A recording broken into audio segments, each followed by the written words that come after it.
بسم اللہ الرحمن الرحیم ایاک نعبد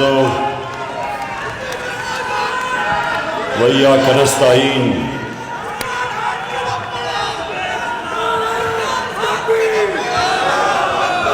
میں تھوڑی خاموش میں سب سے پہلے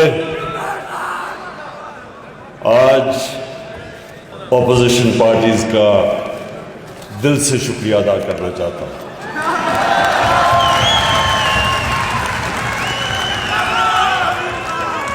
میں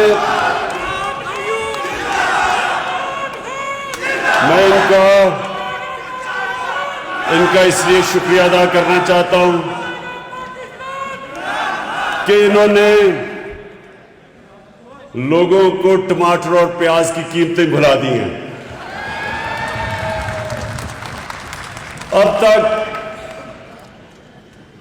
ہمیں عالمی سطح پہ ایک مہنگائی کا سمندر آیا ہوا ہے، تو سارا وقت ہمیں بوجھ پڑا رہتا ہے کس طرح ہم لوگوں کے آسانی پیدا کریں، کس طرح مہنگائی کم کریں۔ یہ سارا وقت میری اور میری ٹیم سوچتی ہے کہ کیا کیا ہم حربے استعمال کریں، لیکن جب سے یہ تھری اسٹوجز کو لوگوں نے ان کی شکلیں جب دیکھی ہیں نا، انہوں نے جب اپوزیشن میں عدم اعتماد کیا تو اب لوگ دیکھ رہے ہیں کہ ایک طرف نواز شریف اور شہباز شریف، ایک طرف سن لیں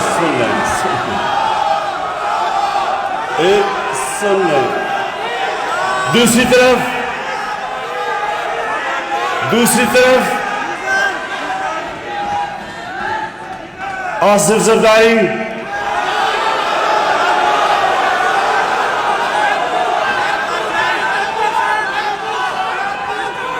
میں نے ایک منٹ سنیں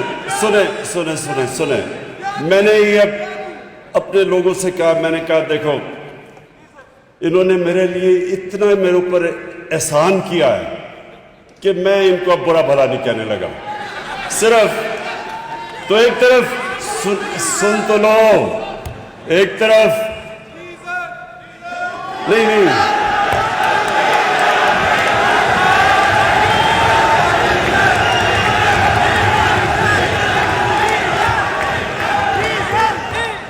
میں سب کو اب ذرا سنے تو لے، مجھے ان کا شکریہ تو ادا کرنے دیں۔ انہوں نے میری ساری پارٹی کو کھڑا کر دیا، انہوں نے مہنگائی بلا دی ہے، میرے سارے حلقوں سے آوازیں آنی شروع ہو گئی ہیں، سارے اسلام آباد کا رخ کر رہے ہیں 27 تاریخ کو۔ اس لیے مجھے ان کا شکریہ ادا کرنے دیں پلیز۔ پہلے میں اوورسیز پاکستانیز آپ کے پاس آنے لگا ہوں، پہلے میں ذرا شکریہ ادا کروں نا ان کا۔ جیسے لوگوں نے دیکھا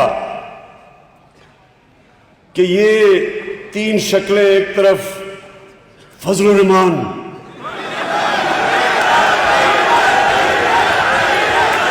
سن لیں اب ذرا سنیں۔ اچھا میں سوچ رہا تھا کہ 10 دنوں میں ایک دم یہ ملک بدل کیسے گیا ہے۔ میں نے بڑا رات کو سوچا، میں نے کہا یہ ہوا کیا ہے کہ ایک دم ساری میری پارٹی کھڑی ہو گئی، سارا ملک سب کچھ مہنگائی بھول گیا ہے۔ پھر میں نے جب غور کیا تو اب دیکھیں ہوا کیا ہے۔ کرنا تو سب اللہ کا ہے، ایک پلان انسان بناتا ہے، دوسرا اللہ بناتا ہے، سب جانتے ہیں کامیاب ایک ہی ہوتا ہے۔ تو انہوں نے تو اب یہ جب تین اکٹھے ہوئے تھری اسٹوجز، تو جو نون لیگ ہے، نواز شریف کے لوگوں کو انہوں نے 20 سال یہ بتایا کہ زرداری سے کرپٹ آدمی پاکستان میں کوئی نہیں ہے، 2 دفعہ اسے جیل میں ڈالا۔ ادھر زرداری نے پیپلز پارٹی کو یہ بتایا کہ نواز شریف سے کرپٹ آدمی کوئی نہیں ہے، اس کے اوپر ہدایبہ پیپر مل کا کیس بنایا۔ وہ کیا تھا کہ یہاں سے منی لانڈرنگ کر کے، چوری کر کے پیسہ باہر لے کے جاتے تھے، ادھر فیک اکاؤنٹ سے واپس پیسہ لے کے آتے تھے، یہ کیس تھا۔ یہ زرداری نے اس کے اوپر بنایا تھا شریفوں پہ۔ اور فضل الرحمان کو ڈیزل نون لیگ نے ہی شروع کیا تھا کہنا.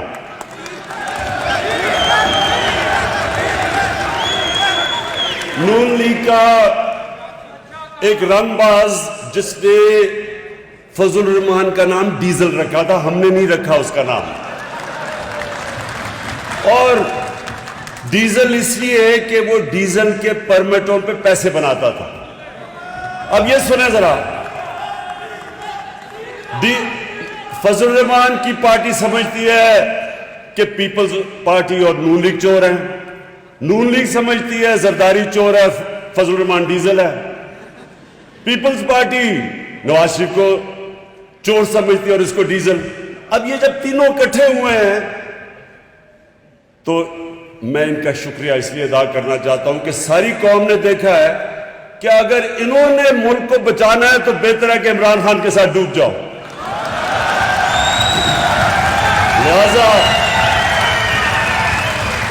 لہذا بہت بہت شکریہ. اور ایک منٹ ابھی نعرے نہیں لگانا کیونکہ بڑا ضروری ہے میں آپ سے بات چیت کر لوں کیونکہ میں اپنے اوورسیز پاکستانیز کے اوپر بات کرنا چاہتا ہوں. دیکھیں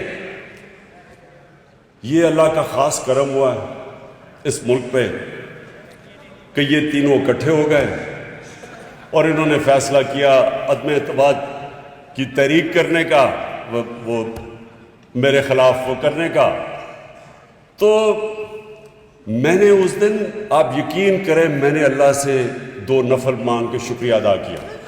اس لیے ایک منٹ بھی شور نہیں، میں نے اس لیے کیا کہ میں تنگ آ گیا تھا. 3.5 سال جب سے حکومت آئی ہے، کل حکومت گئی، پرسوں حکومت گئی، آج گئی، نااہل ہے، سلیکٹڈ ہے. تو اب جو یہ تینوں اکٹھے ہو کے انہوں نے جو کیا ہے، یہ اب کپتان کی جو یہ بندوق کی نشست ہے نا، یہ تینوں اس کے بیچ میں آ گئے.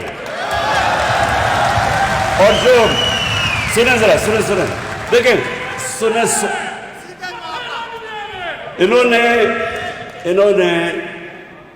انہوں نے وہ کام کر دیا کہ میں دعا کر رہا تھا کہ اللہ یہ غلط فہمی میں پڑھ کے کہ جی شاید قوم ان کے ساتھ کھڑی ہو جائے گی. یہ پاکستانی قوم کو جانتے نہیں ہیں کیونکہ انہوں نے کسی نے سیاست تو صحیح کی نہیں ہے. نواز شریف وہ جنرل جنانی کے چھتوں پہ سریا لگاتے وزیر اعلیٰ اور وزیر وہ بن گیا. شہباز شریف ٹوکرے کا پھل لے کے جاتا تھا رشوت دینے کے لیے، وہ اوپر آ گئے. انہوں نے محنت کون سی کی ہے؟ ان کو تو باہر سے اٹھا کے سلیکٹ کر کے ان کو بنا دیا. زرداری نے ایک جعلی پرچہ دکھا کے وہ بن گیا. انہوں نے محنت کب کی ہے؟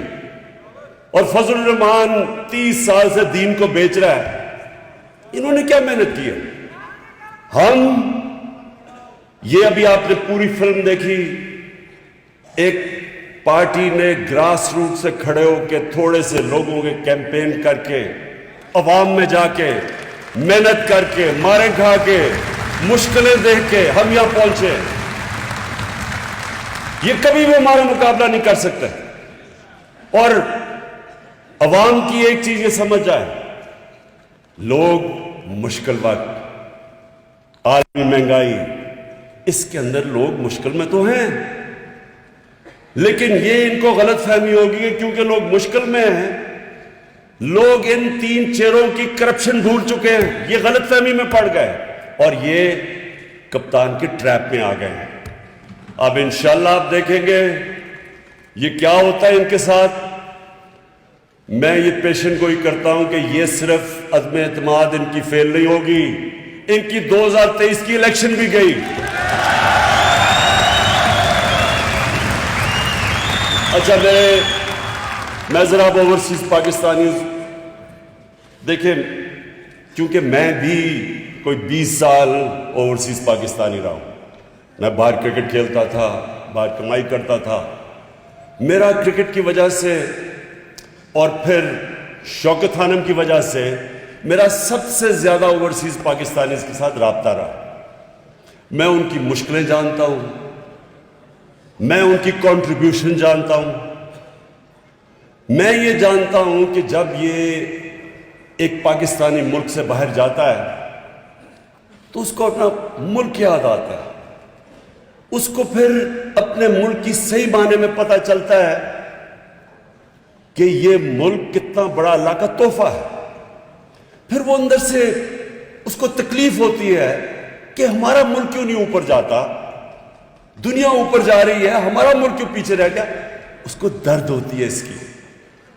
وہ جب دیکھتا ہے کہ ہمارے لیڈر چوری کر کر کے پیسہ لندن میں بڑے بڑے محلات لیتے ہیں، اس کو زیادہ تکلیف ہوتی ہے، کیونکہ اس نے محنت سے پیسہ کمایا ہوتا ہے۔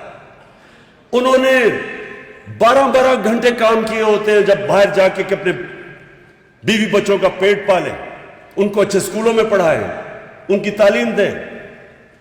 اس لیے وہ جب دیکھتے ہیں کہ لندن کے سب سے مہنگے علاقے میں، مے فیئر میں، جب یہاں سے چوری کر کے پیسہ وہاں لے کے جاتے ہیں، بڑے بڑے محلوں میں رہتے ہیں،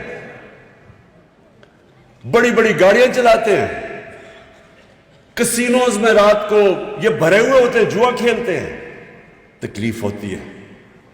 وہ محنت کرتے ہیں، یہ اپنے ملک کا چوری کا پیسہ باہر لے کے جاتے ہیں، ہمارے بیرون ملک پاکستانی وہاں سے کمائی کر کے پاکستان پیسہ بھیجتے ہیں، جس کی ابھی اسد عمر نے آپ کو بتایا کہ ریکارڈ ریمیٹنسز آئی ہیں ہمارے دور میں، اور اس کے اوپر ہمارا ملک چل رہا ہے۔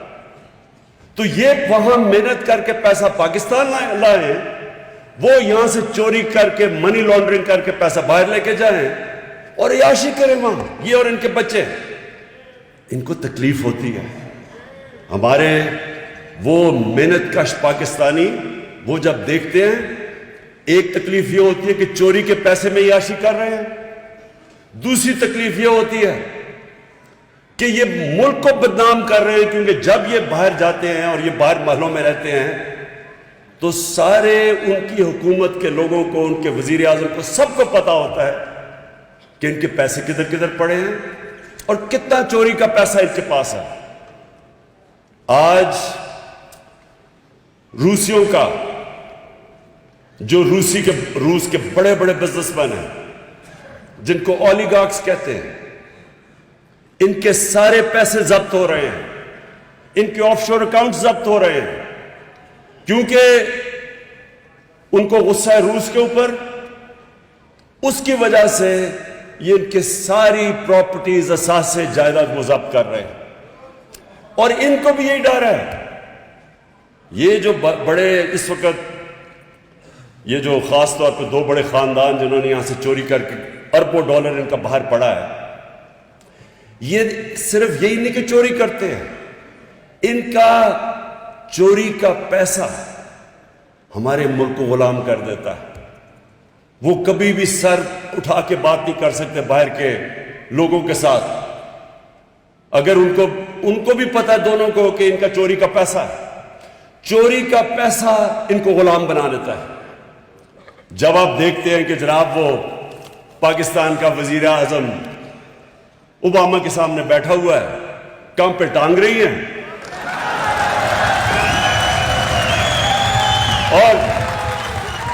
اور جی کہ ناراض نہ ہو جائے، وہ میرے منہ سے کوئی غلط نہ نکل جائے، اور غلط کیا نکلے کہ وہ اوباما کو مسز اوباما کہہ دیتا ہے غلطی میں، گھبرا کے۔ تو یہ اس لیے ہوتا ہے کیونکہ ان کو پتہ ہے کہ جس وقت وہ چاہے منی لانڈرنگ میں وہ ان کو پکڑ سکتے ہیں، اور یہ وجہ ہے کہ 22 کروڑ کے لوگوں کو یہ غلام بنا دیتے ہیں۔ مجھے یہ بتائیں کہ ڈرون اٹیک، کیا عمران خان ہی رہ گیا تھا کہ یہاں جب 400 ڈرون اٹیکس ان کے 10 سالوں میں ہوئے، زرداری اور شریف کے 400 ڈرون اٹیک ہوئے، میں کیوں اکیلا آیا؟ اپنی آپ نے دیکھا کہ ہم نے مظاہرے کیے، ہم نے دھرنے کیے، ان دونوں کو کوئی شرم نہیں آئی کہ آپ کی بمباری ہو رہی ہے، آپ ان کے لیے جنگ لڑ رہے ہیں اور وہ آپ کے اوپر بمباری کر رہے ہیں، اور وہاں عورتیں بچے مار رہے ہیں، آپ کو کوئی شرم نہیں آئی کہ وہ پاکستانی تھے؟ آپ کو کم از کم اتنا ہی منہ سے بول دیتے ہیں کہ دنیا کا کوئی قانون اجازت نہیں دیتا کسی کو جج، جوری اور ایکسیکیوشنر بننا. یہ ہر دنیا کے قانون کے خلاف ہے. اور میں جب مثال دیتا ہوں لوگوں کو کہ ہمارا جو دہشت گرد بیٹھا ہے لنڈن ایچ وے روڈ پہ، اگر ہم اس کے اوپر ڈرون اٹیک کر کے مارے، وہ اجازت دیں گے؟ نہیں دیں گے وہ، کیونکہ ان کو ملک میں قانون ہے. وہ اپنے ملک میں کسی کو قانون توڑنے نہیں دیتے. تو میں ایک پہلے سب کو ایک واضح کر دوں اوورسیز پاکستانیز کا، میں نے کبھی آج تک نہ میں اینٹی امریکن ہوا ہوں، نہ اینٹی برطانیہ ہوں، نہ اینٹی انڈیا بھی نہیں ہوں میں. وہ تو کوئی جاہل آدمی ہو جو ایک پورے ملک کے خلاف ہو جائے، اس سے تو بیوقوف آدمی نہیں ہو سکتا، کیونکہ ہر قسم کے لوگ بستے ہیں ملک کے اندر. آپ ایک ملک کے اینٹی کیسے ہو سکتے ہیں؟ آپ ان کی پالیسیز کے اینٹی ہو سکتے ہیں. امریکہ کی وار آن ٹیرر کے میں پہلے دن سے خلاف تھا، میں ہمیشہ خلاف رہوں گا. میں ان کی عراق کی جنگ کے خلاف میں نے لنڈن کے اندر مظاہرے میں نے ڈیمونسٹریشن کے اندر شرکت کی ہے. برطانیہ کے اندر لاکھوں لوگ انہوں نے مخالفت کی جو کہ عراق کی جنگ میں جا رہا تھا ایک جھوٹ کے اوپر، ویپنز آف میس ڈسٹرکشن پہ. میں نے ان کے ساتھ شرکت کی. تو برطانیہ میں آپ کیسے کہہ سکتے کہ میں اینٹی یو کے ہوں؟ کیونکہ ان پر بہت بڑی اکثریت نے اس کی مخالفت کی تھی. آج ہندوستان کے اندر جو یہ ہندوتا، ان کی جو یہ فلسفی ہے کہ ہندو ریس صرف انڈیا ہندوؤں کے لیے، باقی وہ برابر کے شہری نہیں، مسلمان، خاص طور پر مسلمان اور پھر کرسچنز. تو یہ تو مجھے پتہ ہے، میں انڈیا کو بڑی اچھی طرح جانتا ہوں. بہت بڑے پڑھے لکھے لوگ ہندوستان کے اس کی مخالفت کر رہے ہیں. وہ سمجھتا ہے کہ نریندر مودی کی جو پالیسیز ہیں وہ ہندوستان کو تباہی کی طرف لے کے جا رہے ہیں. بہت بڑے لوگ ہیں ایسے، ڈرے ہوئے ہیں اس وقت، کیونکہ فیشزم ہے وہاں، خوف ہے وہاں، میڈیا کے اوپر خوف ہے، ججز کے اوپر خوف طاری کیا ہوا انہوں نے. ایک فیشسٹ گورنمنٹ ہے وہاں. لیکن میں اینٹی انڈیا تو نہیں ہوں. ہم بھی دعا کرتے ہیں کہ وہاں کوئی صحیح لیڈرشپ آئے تاکہ وہ ہندوستان میں کشمیریوں کا حقوق دے. وہاں مسلمان ہیں، وہاں ان کو برابر کا شہری بنائے. ہم بھی یہ دعا کرتے ہیں. اور اگر وہ کشمیر میں جو انہوں نے قدم اٹھایا تھا 5 اگست 2019 کا، وہ واپس لیتے ہیں تو ہم پھر ان سے اپنے تعلقات نارمل کر سکتے ہیں اور بات چیت پہ مسئلے حل کر سکتے ہیں. تو میری مخالفت تو یہ تھی کہ آپ نے اپنے لیے اور قانون بنائے ہوئے ہیں. اپنے ملک میں تو آپ اجازت نہیں دیتے یہ بمباری کر کے لوگوں کو دہشت گردی کے خلاف جنگ اور جج، جوری، ایکسیکیوشنر. تو ہمارے ملک میں آپ یہ کر رہے ہیں 400 ڈرون اٹیکس. کتنے لوگ اس میں مارے گئے، کتنی عورتیں بچے مارے گئے. اور ذمہ داری کس کی تھی؟ ان دونوں کی. اور یہ دو کیوں نہیں بولتے تھے؟ کیونکہ یہ اپنے پیسے کے غلام ہیں.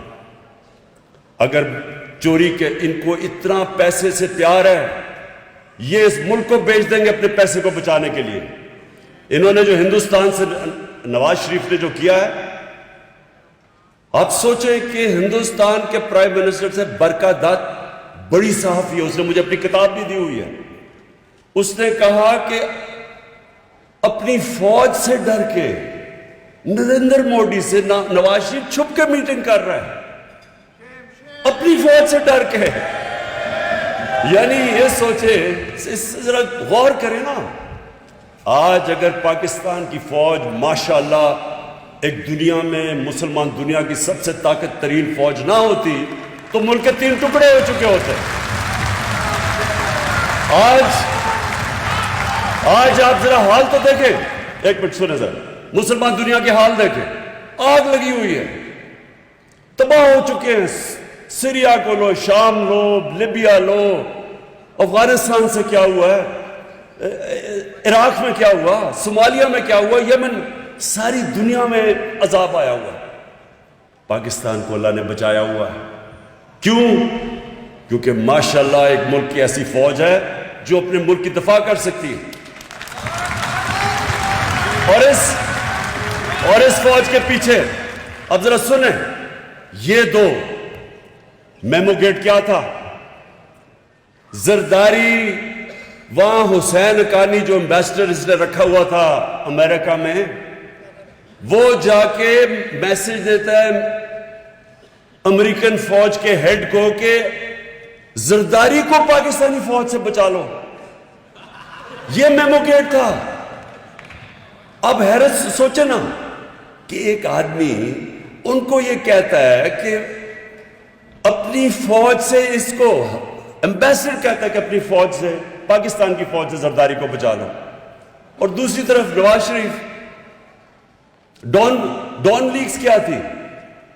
ہندوستان کو پیغام دے رہے ہیں کہ جناب اپنی فوج کو، اپنی ہندوستان کو یہ پیغام دے رہا ہے کہ ہماری فوج غلطیاں کر رہی ہے، لیکن نواز شریف آپ کے ساتھ ہے. وہ اوہ بس بس بس بس بس سنیں،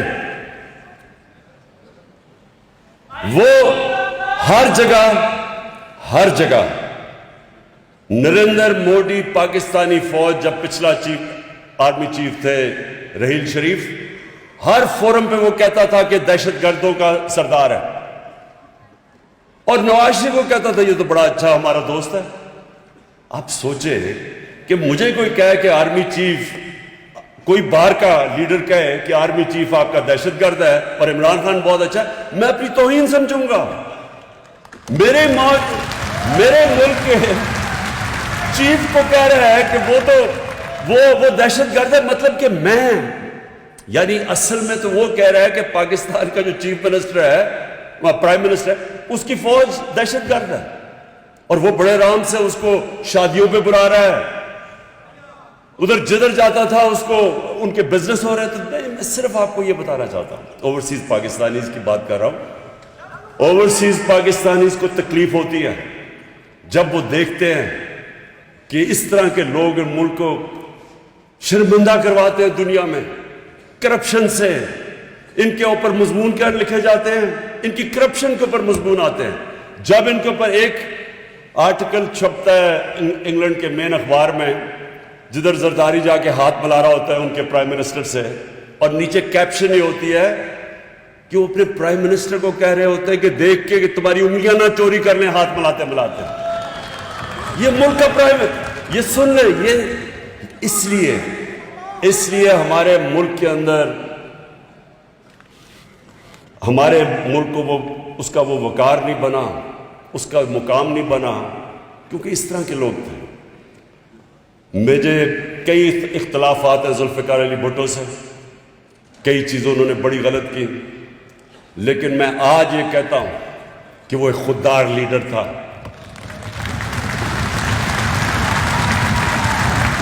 وہ پاکستان کی غیرت کے لیے کھڑا ہوتا تھا. اس نے اسلامک کانفرنس بنائی، مسلمان دنیا میں لوگوں کو اکٹھا کیا. وہ کسی کا غلام نہیں تھا، اور اس لیے لوگوں کو اس کے اوپر فخر تھا. ہم پاکستانی 22 کروڑ عوام ہیں. ہمیں یہ بتایا گیا ہے پچھلے 30 سالوں میں کہ جی اگر تو ہم امریکہ ہمارے سے ناراض ہو گئے تو تب ہم ختم ہو جائیں گے، اگر جی فلانا ہمارے سے ناراض ہو گیا تو ہم ایسے کر کے ہمیں رکھ دیا. دیکھیں، میں جب کرکٹ کیپٹن تھا، میں صرف آپ کو ایک بات بتانا چاہتا ہوں. میں جب شروع کی کرکٹ تو ہماری ٹیم کاؤنٹی کرکٹ سے کھیل کے بڑے اچھے کھلاڑی تھے ہمارے، لیکن ان دنوں میں نئی ہمیں آزادی ملی تھی انگریز سے. تو ہمارے ٹیم کے جو سینئرز تھے ان کے ذہن میں ایسی احساس کمتری تھی کہ میں جب شروع میں ٹیم میں آیا تو مجھے سینئر پلیئر کہہ رہے جی انگریز سے ہم نہیں جیت سکتے، ان کی تو ٹیکنیک اتنی اچھی ہے، ان کی کرکٹ اتنی اچھی ہے، ہم تو سیکھنے آئے ہیں ٹور پہ، ہم ان سے جیت نہیں سکتے. اس کا نتیجہ یہ ہوتا تھا کہ ہم جیتے ہوئے میچ ہار جاتے تھے، کیونکہ پہلے سے ہی ہارے ہوئے ہوتے تھے میچ میں سے پہلے کہ ہم تو جو ان سے جیت نہیں سکتے. ہم جب جیتنا شروع کیا تو ہماری ٹیم اتنی اچھی نہیں تھی، اچھے ہمارے کھلاڑی نکل گئے تھے جب تک میں کیپٹن بنا، لیکن کیونکہ ہم نے احساس کمتری ختم کی تھی، میں نے اپنی ٹیم کو ایک چیز سمجھائی تھی کہ جب آپ قدم رکھتے ہیں تو جب آپ ٹیم میدان دیکھتے ہیں تو پہلے ذہن میں ڈالو کہ یہاں کوئی بھی نہیں جو مجھے ہرا سکتا. جب تک آپ کا یہ ذہن نہیں ہوتا آپ جیت نہیں سکتے. اسی طرح قوم ہوتی ہے. اگر قوم کے اندر آپ ڈال دیں جس طرح یہ انہوں نے 10 سال اپنے ملک کے اوپر ہی بمباری کروائی, اپنے لوگ مروائے, اور ڈرے بات کرتے ہوئے کہ جی وہ ناراض نہ ہو جائے امریکہ. دیکھیں امریکہ کے لوگوں کو پتہ ہے کہ جب کوئی اپنے ملک کے مفادات کے لیے کھڑا ہوتا ہے وہ اس کی عزت کرتے ہیں, جب وہ ان کے پیروں میں گر جاتا ہے اس کو استعمال کرتے ہیں. ہم 80 کی دہائی میں ہم نے امریکہ کے ساتھ مل کے افغان جہاد لڑی. جیسے وہ جہاد ختم ہوئی 8-9 سال کے بعد روس سوویت یونین ہار گئی, ہمارے اوپر سینکشنز لگا دی انہوں نے. اس کے بعد پھر جب 9/11 کے بعد ان کو ہماری ضرورت پڑی, جارج بش نے کہا کہ میں کبھی پاکستان, اس نے ہمیں کہا کہ اب اس باری ہم پاکستان کو ابینڈن نہیں کریں گے, پہلے ہمارے سے غلطی ہوئی اب نہیں کریں گے. جو ہمارے ملک کو ذلت اٹھانی پڑی, یہ جو وار آن ٹیرر کے اندر 80,000 پاکستانی مرا, 80,000 پاکستانیوں کی جانیں گئی, اکانومی اجڑ گئی, قبائلی علاقہ تباہ ہو گیا, 35 لاکھ لوگوں نے نقل مکانی کی. کسی نے ہمارا شکریہ ادا بھی نہیں کیا, کسی نے یہ بھی نہیں کہا کہ پاکستانیوں آپ نے ہمارے لیے قربانی دی. ان کی غلطی نہیں ہے, ہماری غلطی ہے. اگر ہم استعمال ہونا چاہیں دنیا ہمیں استعمال کرے گی, اگر ہم اپنی عزت نہیں کریں گے دنیا عزت نہیں کرے گی.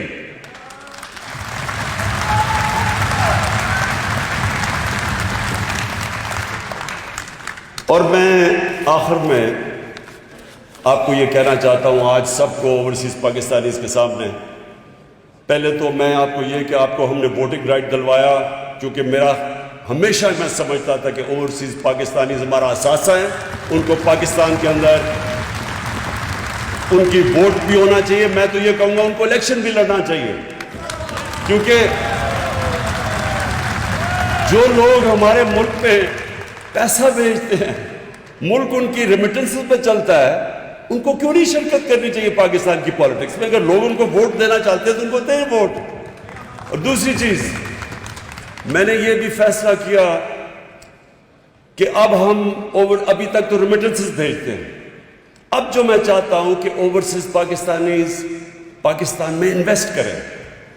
اس کے لیے ہم نے کیا کیا کہ جو بھی آپ جوائنٹ وینچر کریں گے پاکستانیوں کے ساتھ, یعنی اوورسیز پاکستانی جوائنٹ وینچر یہاں کریں گے, یا آپ کوئی انویسٹمنٹ کریں گے انڈسٹری میں انویسٹمنٹ کریں گے, 5 سال تک آپ کو ٹیکس ہالیڈے ملے گا.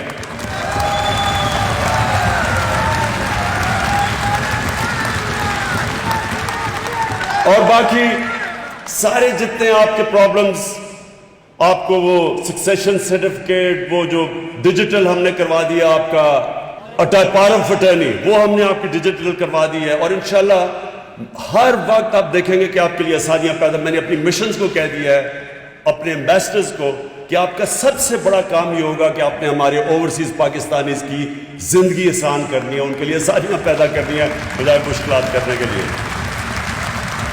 اور میں چیلنج کرتا ہوں, یہ میں آج کھڑا چیلنج کر رہا ہوں کہ یہ جو ہم نے 3.5 سال میں پاکستان کے لیے جو مشکل حالات میں ہم نے کیا, میں چیلنج کرتا ہوں کہ پاکستان کی تاریخ میں کسی گورنمنٹ نے 3.5 سال میں اتنا زیادہ کام نہیں کیا. اور میں سن لے ذرا, سب سے پہلے اب سنیں, کبھی ملک ترقی کر ہی نہیں سکتا جب تک آپ کی ایکسپورٹس نہ بڑھیں. کوئی ملک ترقی نہیں کر سکتا, کیونکہ ویلتھ کریشن ہی نہیں ہوتی جب تک ملک میں زیادہ ڈالرز نہ آئیں. ہماری ایکسپورٹس, اب سوچیں کہ پچھلے 10 سال میں ایکسپورٹس, ابھی آصد نے جو بتایا, نہ بڑھنے کے برابر تھی. ہمارے سے سب آگے نکل گئے. 20 سال پہلے ہم ساتھ ہی تھے بنگلہ دیش کے, ویتنام کے, کمبوڈیا کے, ہم ان کے ساتھ تھے. سارے ہمارے سے آگے نکل گئے ایکسپورٹس میں, ملک وہیں کا وہیں کھڑا ہے. تو آپ پاکستان کی ریکارڈ ایکسپورٹس ہوئی ہیں, اور انشاءاللہ جو ابھی فگرز آ رہی ہیں, جو ہماری توقع تھی اس سے بھی زیادہ ایکسپورٹس ہو چکی ہے پاکستان کی. ریمیٹنسز آپ کی وجہ سے ریکارڈ ہوئی ہے. ہم نے انسینٹیوز دیے لوگوں کو کہ بینکنگ چینل کے ذریعے پیسے بھیجیں, وہ ریکارڈ ہوا. پھر پاکستان کی تاریخ میں سب سے زیادہ ٹیکس کلیکشن ہوئی ہے, جو کبھی سوچ بھی نہیں سکتا تھا کہ 6,000 ارب تک ٹیکس اکٹھا کر لیں گے, وہ ہم نے کیا. اور یہ کس ٹائم پہ؟ ساری دنیا کے اندر کرونا کا عذاب آیا ہوا تھا.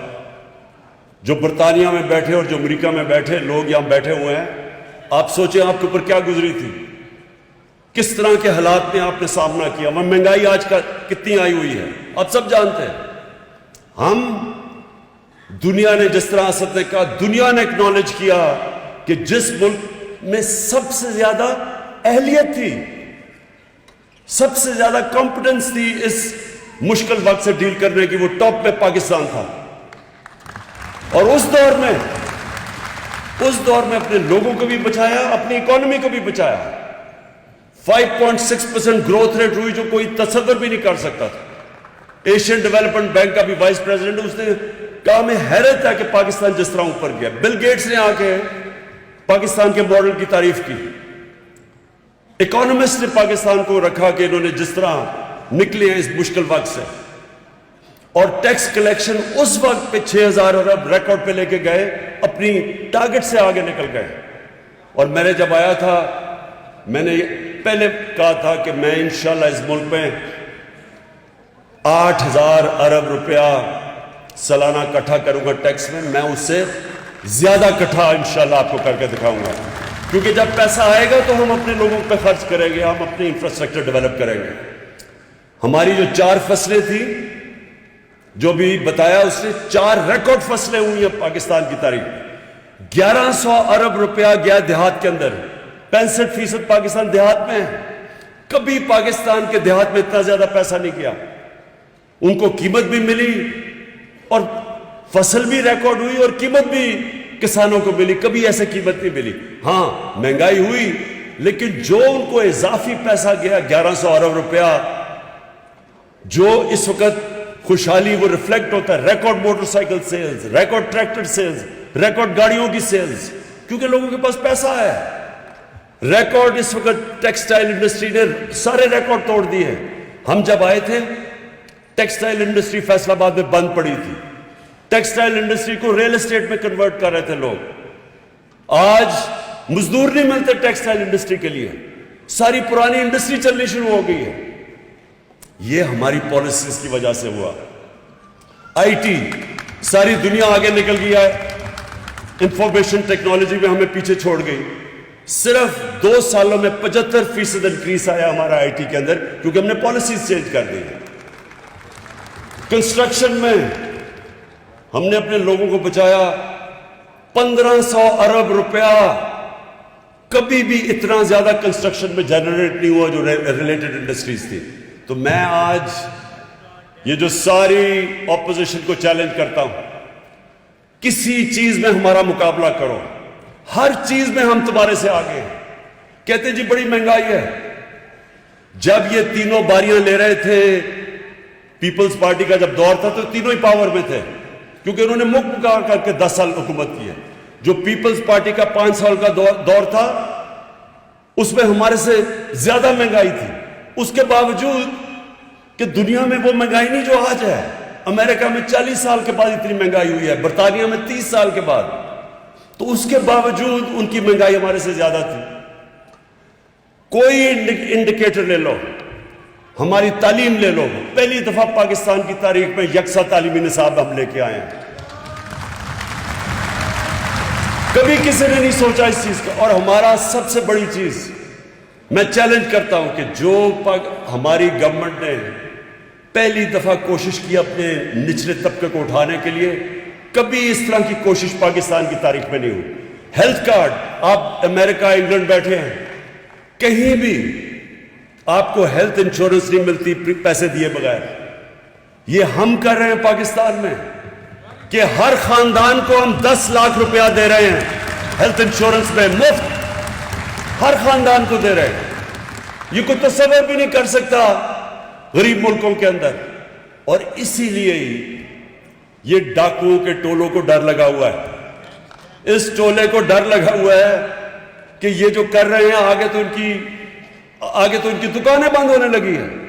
50 سال کے بعد پاکستان میں ڈیمز بن رہی ہیں. 50 سال پاکستان کوئی ڈیم نہیں بنی.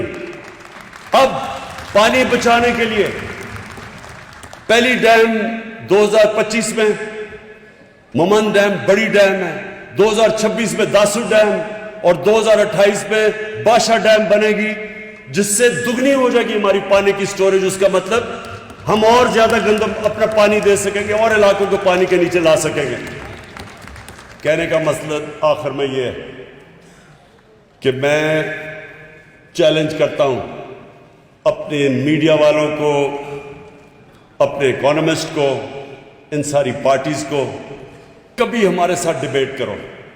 ہم آپ کو ثابت کریں گے کہ آپ تو 30 سال 35 سالہ باریاں لیتے رہے ہیں. ہم نے 3.5 سال میں جس طرح کی پاکستان میں امپروومنٹس کی ہیں پاکستان کی تاریخ میں کسی نے نہیں کی. نیشن بلڈنگ کی ہے, رحمت للعالمین اتھارٹی اپنے بچوں کی تربیت کرنے کے کیا ہے. لوگوں کو پتا تو چلے ملک بنا کیوں تھا, سیرت نبی کیا تھی, کیسے نبی صلی اللہ علیہ وسلم نے لوگوں کے کریکٹر بدل دیے, لیڈر بنا دیا لوگوں کو, دنیا کی امامت کروائی. پتہ ہی نہیں ہمارے لوگوں کو کہ پاکستان تو بنا ہی اس لیے تھا. یہ پہلی دفعہ ہم اپنے بچوں کو اسکول میں بتا رہے ہیں سیرت نبی کیا تھا, نبی صلی اللہ علیہ وسلم کا راستہ کیا تھا, کیا وجہ تھی کہ اس نے عربوں کو اٹھا کے دنیا کی امامت کروائی. اور پھر یہ یاد رکھیں کہ جو ہمارے دور کے اندر ہم نے دنیا کے اندر اپنے نبی صلی اللہ علیہ وسلم کی جو بے حرمتی ہوتی تھی, ان کی شان میں گستاخی ہوتی تھی. 30 سال فضل الرحمان اسلام کو بیچ رہا ہے. میں نے 3.5 سال میں آج پریزیڈنٹ پوٹن کے منہ سے نکلا ہے کہ آزادی کے رائے, آزادی صحافت کے نام پہ آپ نبی صلی اللہ علیہ وسلم کی شان میں گستاخی نہیں کر سکتے.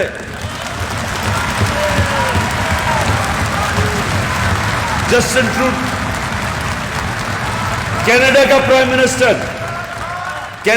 پرائم منسٹر جسٹن ٹروڈو نے اس نے سٹیٹمنٹ دیا ہے کہ آپ آزادی رائے کا نام اس کی پیچھے ہمارے نبی صلی اللہ علیہ وسلم کی شان میں گستاخی نہیں کر سکتے. یہ پہلی دفعہ ہوا ہے. یہ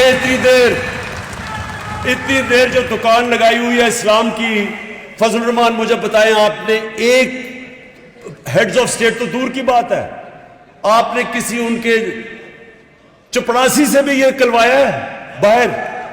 آپ کو پتہ ہے آج یونائٹڈ نیشنز کے اندر, یہ میں آپ کو بتانا چاہتا ہوں کہ آج یونائٹڈ نیشنز کے اندر آج ڈیبیٹ ہو رہی ہے اور ریزولوشن پاس ہوگا اسلامو فوبیا کے خلاف. یہ ہماری وجہ سے ہے. آپ بیرون ملک پاکستانیوں کو پتہ ہے اسلامو فوبیا کیا ہے, یہاں تو لوگوں کو نہیں پتا. وہ جو آپ باہر رہتے ہیں آپ کو پتہ ہے کہ کئی دفعہ سر کور کیا ہوا ہے اور سڑکوں کے اوپر برا بھلا کو کہتے ہیں. کوئی بات نہیں کرتا تھا آج تک. یہ ہم نے, مجھے فخر ہے کہ یو این میں, OIC میں, دنیا میں نے اس چیز کو اٹھایا, اور آج انشاءاللہ یونائٹڈ نیشنز کی جنرل اسمبلی میں ریزولوشن پاس کی جائے گی اسلامو فوبیا کے خلاف. میں پھر سے آخر میں اوورسیز پاکستانیز کو